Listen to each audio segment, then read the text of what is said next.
This is the couple of minute walk from Barlaston Village Green past I think that's Upper House it's called, where the old functions, weddings, etc. Lovely building. And this here is the opening to what used to be a cornfield,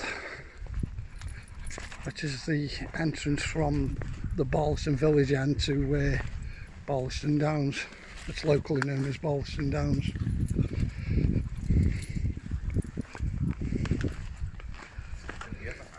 Hello. Hiya.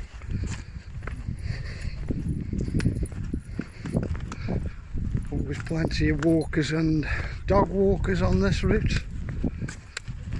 Quite dry today, thankfully, because this can be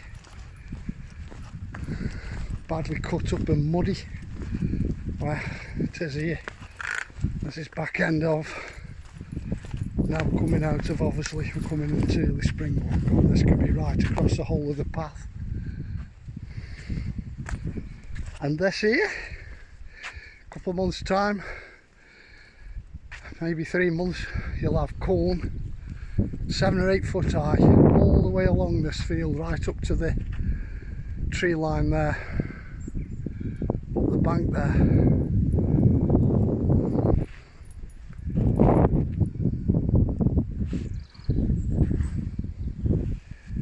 Millie likes it up here, and I do too. So there you go, entrance to Barlaston Downs from Barlaston Village.